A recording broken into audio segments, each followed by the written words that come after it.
నమస్తే, welcome to TV 49 news. Alamuru మండలం గుమిలేరు గ్రామంలో బీసీ కులాల చైతన్య కార్యక్రమం ఘనంగా జరిగింది. గ్రామంలోని సీతారామ ఫంక్షన్ హాల్లో నిర్వహించిన ఈ సమావేశంలో ఆల్ ఇండియా బీసీ ప్రజా సంక్షేమ సంఘం జాతీయ అధ్యక్షుడు గూడూరి వెంకటేశ్వరరావు ముఖ్య అతిథిగా పాల్గొన్నారు. సమావేశానికి కొత్తపేట నియోజకవర్గ అధ్యక్షుడు బొక్క భాస్కరరావు అధ్యక్షత వహించారు. సమావేశంలో గూడూరి వెంకటేశ్వరరావు మాట్లాడుతూ బీసీల సమస్యల పరిష్కారానికి ఎల్లప్పుడూ అండగా ఉంటాను. ఢిల్లీలో ఉన్న మీ ప్రతి సమస్యను వెంటనే గుర్తించి పరిష్కరించేందుకు కృషి చేస్తానని హామీ ఇచ్చారు. అలాగే చైతన్యమే మహాబలమని నినదిస్తూ బీసీలు ఐక్యంగా ఉండి తమ హక్కులను సాధించుకోవాలని పిలుపునిచ్చారు. కేంద్ర ప్రభుత్వం త్వరలో జనాభా లెక్కలతో పాటు కులగణన చేపడుతుందని ఇటీవల కేబినెట్ భేటీలో నిర్ణయం తీసుకున్నట్టు తెలిపారు. ఈ నిర్ణయానికి కేంద్ర మంత్రి అశ్విని వైష్ణవ్ ప్రకటన నేపథ్యంలో ఆయన కేంద్ర ప్రభుత్వానికి అభినందనలు తెలిపారు. 1931లో బ్రిటిష్ ప్రభుత్వం చేసిన కులగణన తర్వాత మళ్లీ ఈ ప్రక్రియను చేపట్టడం బీసీ ఉద్యమాల విజయమే అని గూడూరి అన్నారు. అంతేకాక సుప్రీంకోర్టు ఒక సందర్భంలో కేంద్రాన్ని కులగణన లేకుండా బీసీలకు రిజర్వేషన్లు ఎలా ఇవ్వగలరు అని ప్రశ్నించిందని గుర్తు చేశారు. సందర్భంగా కేంద్ర ప్రభుత్వాన్ని ఆహ్వానిస్తూ బీసీలకు 60% మంత్రిత్వ శాఖలు కేటాయించాలి, ఉద్యోగాలలో ప్రమోషన్లలో రిజర్వేషన్ కల్పించాలి, క్రిమిలేయర్ విధానాన్ని పూర్తిగా తొలగించాలని ఆయన కోరారు. అలాగే ఆంధ్రప్రదేశ్ కూటమి ప్రభుత్వం ఏడాది కాలం పూర్తవుతున్న తరుణంలో ఎన్నికల మేనిఫెస్టోలో పేర్కొన్న హామీలు ఇప్పటి వరకు అమలు కాలేదని గుర్తు చేశారు. ఈ సమావేశంలో కొత్తపేట నియోజకవర్గ బీసీ స్థాయి నూతన కమిటీని ప్రకటించారు. గెద్దాడ దేవి శ్రీనివాస్, గుత్తుల మురళి, గెద్దాడ శ్రీనివాస్, గుబ్బల గోపి, బొక్క వెంకటేష్, కుడుపూడి రమేష్, నీల నాగార్జున, సారిక గురమూర్తి, టేకి వెంకన్న, లోల్ల జనార్దన్ స్వామి, వెన్నకోట వీరబ్రహ్మం, మండ సాయిదుర్గ తదితరులకు అభినందనలు తెలిపారు. కార్యక్రమంలో కొత్తపేట నియోజకవర్గ BJP convener Ainavilli Satyababu Goud, BC నాయకులు మఠపర్తి సూర్యచంద్రరావు, వైఎస్ ఎంపీపీ గుత్తుల శ్రీనివాస్, గ్రామ పెద్దలు నాయకులు పాల్గొన్నారు. నిలబాల్సినటువంటి బాధ్యత కూడా ఆ రోజు నిలపలేనటువంటి పరిస్థితి. ఇవాళ స్థానిక సంస్థల్లో రిజర్వేషన్ మనం 10% కోల్పోయాం. కానీ డైరెక్ట్ గా 10% మనకే కోత ఎందుకు ఇచ్చారు? ఎస్సీ ఎస్టీసీకి వాళ్ళకి చట్టపరమైనటువంటి రిజర్వేషన్ ఇవ్వకుండా కేవలం బీసీలకే 10% రిజర్వేషన్ కోత విధించడం వల్ల మనం 16,000 పోస్టులు మనం నష్టపోయాం. దాని మీద గత ప్రభుత్వంలో కానీ ఈ ప్రభుత్వంలో కానీ మేము అడుగుతా ఉన్నాం, స్థానిక సంస్థల్లో రిజర్వేషన్ ని 45% పెంచండి. ఇవాళ జనాభా నిష్పత్తి ప్రకారం మీరు స్థానిక సంస్థల రిజర్వుల్లో మా అందరికి కూడా అవకాశాలు ఉండమని చెప్పి గౌరవ చంద్రబాబు నాయుడు గారిని గత ప్రభుత్వాన్ని కూడా మేము కోరడం జరిగింది. అయితే అది కోర్టులో ఉన్నదే, మా వల్ల కాదు అని చెప్తున్నారు.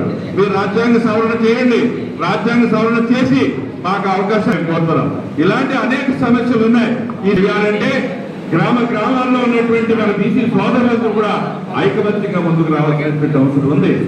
ఇవాళ ఆనాడు మహాత్మా జరిగిన సమయంలో కూడా ఆయనకి ఏ రకమైనటువంటి సెక్యూరిటీ లేదు, ప్రాణానికి కూడా సెక్యూరిటీ లేనటువంటి రోజుల్లో ఆనాడు మహాత్మా జ్యోతిరావు పూలే మనందరినీ కూడా పాలకులుగా ఎదగాలి ఈ బీసీ వర్గాలు. ఎదిగిన నాడే వీళ్లలో సంతోషం కలుగుతుంది. జనాభా నిష్పత్తి ప్రకారం రాజకీయాల్లో అవకాశం వస్తుంది, ఉద్యోగాల్లో అవకాశం వస్తుంది. అప్పుడే వీళ్ళ ఈ యొక్క కుటుంబాలు బాగుపడతాయని చెప్పి మహాత్మా జ్యోతిరావు పూలే 6 కార్యక్రమాలు నిర్వహించారు. బ్రదర్స్ అందరికీ కూడా, యువతికి అందరికీ చెప్తా ఉన్నా నేను, ఈ రోజు మీ చేతిలో ఒక ఆయుధం ఉంది. మీ చేతిలో ప్రతి వాళ్ళ చేతిలో ఒక ఆయుధం ఉంది, అదే మొబైల్. ఆ మొబైల్లో ఇవాళ మీరు ఇక్కడ బటన్ నొక్కితే అమెరికా కూడా మీరు న్యూస్ వెళ్ళిపోతుంది.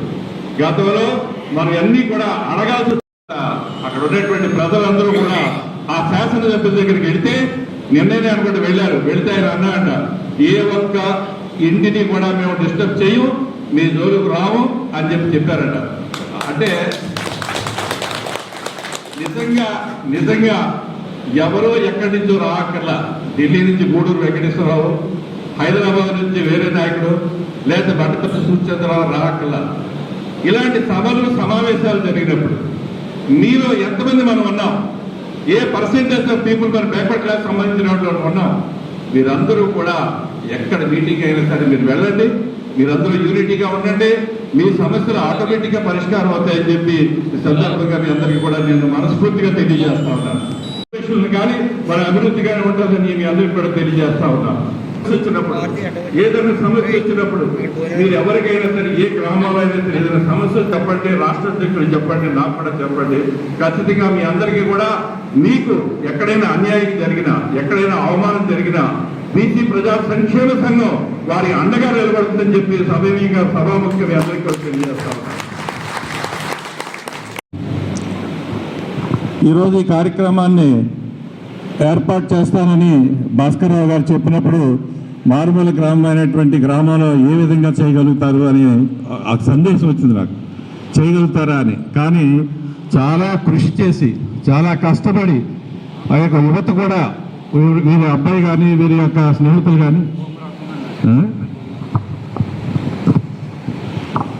వారందరూ కూడా ప్రతి ఒక్కరూ కూడా సహకరించి ఈ కార్యక్రమాన్ని నిర్వహించడం జరిగింది. నా పేరు గూడూరు వెంకటేశ్వరరావు, జాతీయ బీసీ ప్రధాన. అలాగే మన సభా అధ్యక్షులు మరి ఎప్పుడు ఐడియా రాలేదు, క్షమించమని కోరుతున్నాం.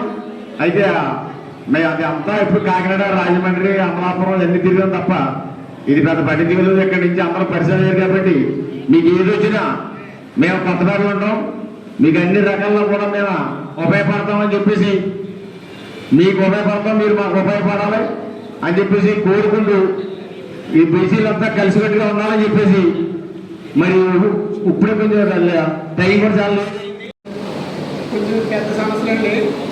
అలాగే ఎవరికి సమస్యలు ఉన్నా కానీ ఒక పెద్ద అయిన పైన ఉంటే మనందరికీ బలం. కానీ నాకు మాట్లాడడం ఎక్కట్లేదు కొంచెం. ఎందుకంటే మేము చాలా ఇబ్బంది పడ్డామండి కొన్ని వర్గాల చేత.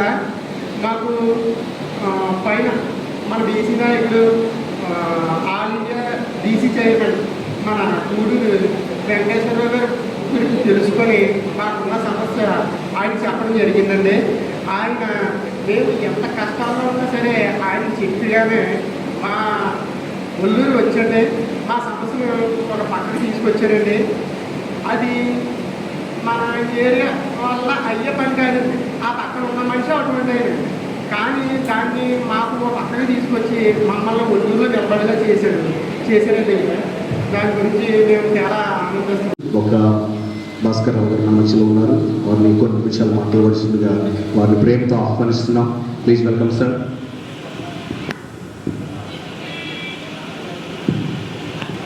ఈ సభకి చేసినటువంటి మన జాతీయ అధ్యక్షులు గూడూరు వెంకటేశ్వరరావు గారికి నా మనస్ఫూర్తిగా అభినందనలు. అలాగే మన బీసీ సోదరులు పేరు పేరున ప్రతి ఒక్కరికి ప్రతి మన మండలంలో ఉన్నటువంటి 18 గ్రామాల నుంచి వచ్చిన మన బీసీ సోదరులందరికీ కూడా నా మనస్ఫూర్తి నమస్కారాలు తెలియజేసుకుంటున్నాను. అలాగే మన బీసీలకు ఉన్నటువంటి సమస్యలు ఏమున్నా సరే మన వెంకటేశ్వరరావు గారు వివరించి మాట్లాడవలసిందిగా కోరుతున్నాను. భారత ప్రధాని ఒక బీసీ అని ఎవరికైనా మన అందరికీ తెలుసా అండి? ఒక బీసీ అండి మన ప్రధాని. ఆయన పుట్టినరోజు వచ్చిందనుకోండి, కేకులు కట్ చేసి ఫ్లెక్స్లు వేయించి ఆయనకి మనం గౌరవం ఇవ్వాలి. అలాగే అన్ని పార్టీల నుంచి కూడా, ఒక పార్టీ అని లేదు, అన్నిటి నుంచి కూడా అదే లక్ష్మణ్ గారు, పూలే గారు విగ్రహాలు అక్కడక్కడ ఉన్నాయి. పూలే గారి విగ్రహాలు పెట్టారు, కానీ దండ వేయడానికి మనకు ఖాళీ లేదు. ఆయన వర్ధంతి వస్తుంది, దండ వేయలేం. అలాగే ఆయన జయంతి వస్తుంది, దండ వేయలేం. అలా మన బీసీల నాయకుల్ని కానీ బీసీ దేశ నాయకులు కానీ మనం గౌరవించుకోలేకపోతున్నాం. మన దురదృష్టం ఇది. కానీ మనందరం కూడా బీసీలు నాయకులు ముందర గౌరవించుకోవాలి. గౌరవించుకున్నప్పుడే మనల్ని గౌరవించారు ఎదురోళ్ళు. ముందర వేరే వాళ్ళు ఎవరైనా వచ్చినప్పుడు మాత్రం ముందర ఉంటున్నాం, వాళ్ళకి దండలు వేస్తున్నాం, వాళ్ళకి పాలాభిషేకాలు చేస్తున్నాం. మన బీసీ నాయకులు ఇంత పెద్ద నాయకులు ఉన్నారు, మన గురించి కష్టపడ్డారు, మనకు చదువు చెప్పించారు, ఇవన్నీ కూడా మర్చిపోతున్నాం. ముందర మన అందరం కూడా బీసీని గౌరవించుకోవాలి. మన బీసీని గౌరవించవలసిన పరిస్థితి మనందరం కూడా ముందర తెలుసుకుని అందరూ కూడా ముందర బీసీని గౌరవించాలని, బీసీ నాయకులను గౌరవించాలని, బీసీ నాయకులకి పాలాభిషేకం చేస్తారని బీసీ మన యొక్క ప్రజలకు ఉంటుంది. అయినప్పటికీ కూడా బీసీ వర్గాలంటే ఈ యొక్క రాజకీయ పార్టీలకి భయం లేకుండా పోయింది. ఎస్సీలు అంటే భయం ఉంది, ముస్లింస్ అంటే భయం ఉంది. వాళ్ళు ఒకే దారిలో వెళ్ళి వాళ్ళు ఓట్లు వేస్తారు అని. కానీ బీసీ ప్రజలైనప్పటికీ రాజకీయ నాయకులు చాలా చిన్న చూస్తూ ఉంటారు. రాజకీయ నాయకులు కూడా అటువంటి అవకాశాన్ని మనం ఇవ్వకుండా బీసీలు తలుచుకుంటే అధికారం మార్చడం పెద్ద కష్టం కాదు అన్న విషయాన్ని తెలిసేటట్టుగా మనం ప్రతి చోట యూనిటీగా ఉండాలి. ఇవాళ భారత ప్రధాని పూర్తిగా దీనికి వ్యతిరేకం కులగణనకే. కానీ వాళ్ళు ఎందుకు చేశారు? ప్రతి రాష్ట్రంలో కూడా ప్రతి జిల్లాలో కూడా ఎక్కడో చోట మాట వినిపిస్తానే ఉంది, జాతి జనగణన జరగాలి అని చెప్పి ఖచ్చితంగా చేశారు. ఇవాళ కాంగ్రెస్ పార్టీ అధికారంలో లేదు, మేము చేస్తా ఉంటుంది. ఆ కాంగ్రెస్ అధికారంలో లేకపోతే వస్తే చేస్తాడు అని భయంతో ఇవాళ అధికార పార్టీ కూడా చేస్తా ఉంది. ఇలాంటి సమస్యలు ఆంధ్రప్రదేశ్ లో కూడా గౌరవ ముఖ్యమంత్రి నారా చంద్రబాబు నాయుడు గారు అలాగే పవన్ కళ్యాణ్ గారు మేనిఫెస్టోలో కొన్ని విషయాలు చెప్పారు మనకి. అవేంటంటే 50 సంవత్సరాలు ఎస్సీ బీసీకి పెన్షన్ ఇస్తాను అన్నారు. ఇస్తానన్నారండి. 50 years కి పెన్షన్ ఇస్తానన్నారు. సంవత్సరం అయిపోయింది గవర్నమెంట్ వచ్చి, ఖచ్చితంగా మీరు వెంటనే అమలుపరచండి. అలాగే ఎస్సీ ఎస్టీస్ లాగే రక్షణ చట్టాన్ని కల్పిస్తానని చెప్పి లోకేష్ గారు ఎలక్షన్ ముందు వాగ్దానం చేశారు. గౌరవ మంత్రివర్యులు లోకేష్ గారిని కూడా ఈ సభ నుంచి నేను అడుగుతా ఉన్నా, రక్షణ చట్టాన్ని కల్పిస్తా అన్నారు. ఖచ్చితంగా సంవత్సరం అయిపోయింది గవర్నమెంట్ వచ్చి, రక్షణ చట్టాన్ని మీరు కల్పించండి.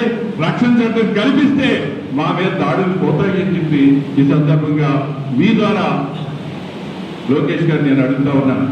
ఎందుకంటే ఈ మధ్య కాలంలోనే మండపేటలో చట్టసభల్లో ఎస్సీ ఎస్టీసీ రిజర్వేషన్స్ ఉన్నాయి కానీ బీసీలకు రిజర్వేషన్స్ లేవు.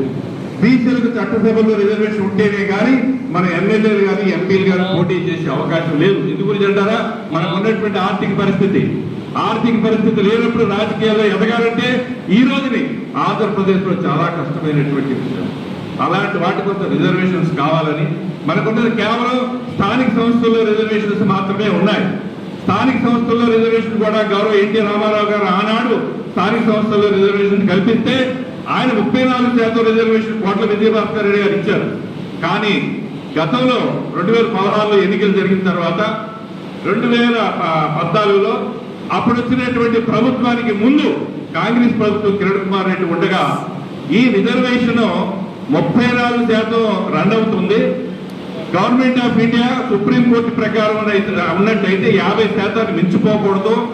ఈ 10% ఎందుకు రిజర్వేషన్ వాళ్ళకి ఎక్స్ట్రా ఇస్తున్నారని ఒక తెలుగుదేశానికి సంబంధించినటువంటి ఎమ్మెల్సీ గారు కోర్టులో కేసు వేశారు. కోర్టులో కేసు వేసినప్పుడు డైరెక్ట్ గా 34% వచ్చి మనకి 10% కోత విధించారు. బీసీలకు 10% కోత విధిస్తే అప్పుడు 23.5% రిజర్వేషన్ మనకు వచ్చింది. అప్పటి నుంచి 16,000 పోస్టులు ఎన్పీటీసీ కావచ్చు, జెడ్పీటీసీ కావచ్చు, జిల్లా పరిషత్ చైర్మన్ కావచ్చు, అలాగే సర్పంచులు కావచ్చు, 16,000 పోస్టులు మనం నష్టపోయాం.